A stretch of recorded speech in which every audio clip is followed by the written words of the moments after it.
People power. Yan ngayon ang sigaw ng iilan nating mga kababayan. Ang tanong, makakatulong nga ba ang people power revolution sa isang bansa?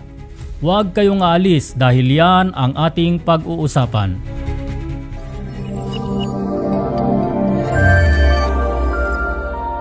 Mga minamahal naming kababayan, tayo ay makakatulong sa ating ekonomiya sa pamamagitan ng inyong pag-subscribe, panonood, pag-like, pag-share at pag-komento sa ating mga videos.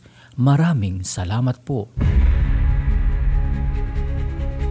Marami ng malalaking protesta ang naganap sa buong mundo na dinaluhan ng libo-libong mga mamamayan para labanan ang kanilang gobyerno. Ang iba ay marahas at humantong sa pagpatay at pagbitay ng kanilang mga lider. Matapos ang mga kaguluhan, karamihan din sa kanila ang nabaon sa utang. Humantong sa pinakamababang antas ng pamumuhay dahil sa pagbagsak ng kanilang ekonomiya. Opo, tama po kayo.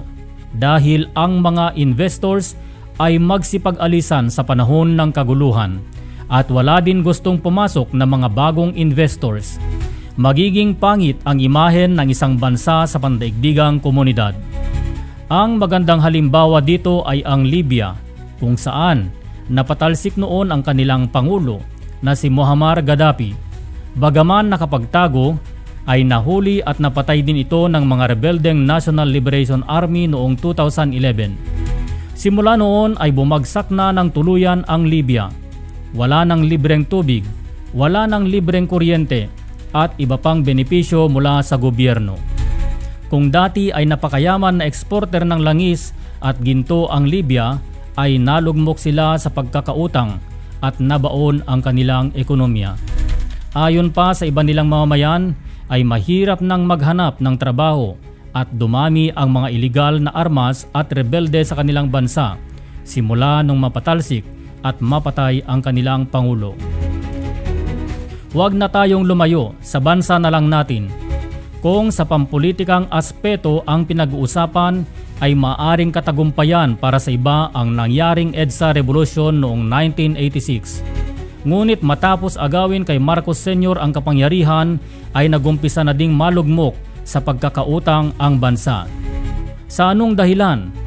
Marami sa mga proyekto ang pinunduhan ng trilyon na hindi tinuloy at pinagana ng mga sumunod na administrasyon na dapat sana ay mabawi ang mga gastos mula dito at kikita para makatulong sa pag-asenso ng bansa. Ang magandang halimbawa sa mga proyektong ito ay ang Bataan Nuclear Power Plant. Para mas lalo nating maunawaan, sasagutin natin paano makakatulong sana sa bansa ang Bataan Nuclear Power Plant. Bago pa ang pagpapatayo sa napakaraming proyekto, kasama na dito ang Bataan Nuclear Power Plant, ay nagpadala si Marcos Sr. ng mga OFW sa iba't ibang panig ng mundo. Sa kapanahonan din na yon, dumami ang mga OFW sa Saudi Arabia, bunga ng mabuting pakikipagkaibigan nila sa Saudi King. Makakatulong ang mga OFW sa pagpasok ng dolyar sa bansa, na hanggang ngayon naman ay sila pa rin ang tumutulong sa usaping ito. Plano kasi ni Marcos Sr. noon na gawing industrialize ang Pilipinas, kaya siya nagpatayo ng nuclear power plant at sa hindi kalayuan ay may economic zone. At ang paligid ng economic zone ay ang mga pabahay sa mga trabahador para hindi na sila mangupahan pa. At kapag fully operation na ang mga economic zone, ay nais niyang pauwiin lahat ng mga OFW na factory workers para sa bansa na lamang sila magtrabaho. At para ang bawat Pilipino ay hindi mahirapan dahil mababa ang singil sa kuryente. Ngunit anong nangyari matapos ang EDSA Revolution? Ipinatigil ni dating President Cory ang operasyon sana ng Bataan Nuclear Power Plant na magpapamura sa presyo ng kuryente dahil ang kanyang katwiran ay maalala lamang daw ng mga tao ang mabuting ginawa ni Marcos Sr. Ibinigay sa mga pribadong kumpanya ang mga pag-aari na ng gobyerno mula kuryente, tubig, expressways at iba pa.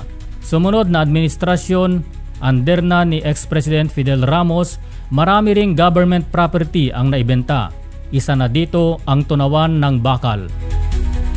Dagdag pa dito, nawala na din ang mga magagandang programa sa eskwelahan gaya ng rasyon na pagkain para sa mga batang mag-aaral katulad ng cornmeal, gatas, green peas, oatmeal at Nutriban. Nawala na din ang Green Revolution kung saan hinihikayat lahat ng mamamayan na magtanim ng kahit na anong mapagkukuhanan ng pagkain sa kanilang mga bakuran at tinuturuan ang mga kabataan sa eskwelahan patungkol sa agrikultura. Unti-unti din na inalis ang GMRC sa paaralan. Sa paglipas ng panahon, sumobra ang kalayaan sa pananalita kung saan kaya nang lapastanganin, yurakan at mura-murahin ang isang presidente ng bansa at pagbabantahan ng hindi maganda. Ngayon, kung magkagulo ba ang Pilipinas, masisiyahan ba ang ating mga kaapu-apuhan sa kanilang magiging kinabukasan? Makakatulong ba ito para sa paglago ng bansa? Magkakagulo ang salitang sinabi ko dahil hindi lahat ng tao ay pabor sa people power. Kasi kung talagang mahal mo ang bansa, hindi ka dapat nakatingin sa kapakanan ng isang politiko lamang, kundi tumingin ka sa kapakanan ng buong bansa. Kapag nagkagulo-gulo tayong mga Pilipino, walang mananalo sa atin at ang magdidiwang at masisiyahan at unang magbebenepisyo ay ang mga bansang nakapaligid sa atin na may malaking interes sa Pilipinas. Habang tayo ay nagkakagulo sa loob ng bansa, habang inuuna natin ang panloob na politika, ay namyemyesta ang mga dayuhan para samsamin lahat ng isla na nakapaligid sa mga karagatan na sakop ng Pilipinas.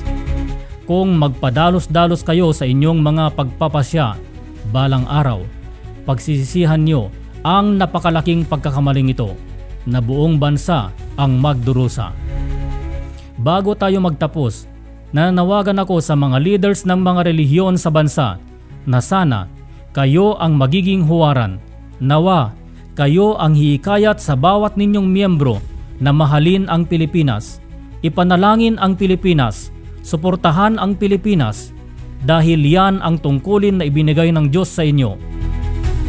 Pagpapalaganap ng kabutihan at pag-iibigan at hindi para suportahan ang sino mang politiko. Sana panindigan ninyo ang separation ng church and state. Dahil sa kabutihan, kaya kayo tinawag at tinatawag na mga lingkod ng Diyos. Pagpalain nawa ang Pilipinas sa pamamagitan ng ating pag-iibigan, pagkakaunawaan, pagtutulungan at pagpapanalanginan. Hanggang sa susunod nating pagsama-sama, mabuhay ka, Pilipinas! Kung nagustuhan mo ang video na ito, ay pindutin ang like, subscribe at huwag kakalimutang pindutin ang bell icon para updated sa ating mga upcoming videos. Inaanyayahan ko rin kayo na bumisita sa iba pa nating mga videos na nasa inyong screen. Maraming salamat po!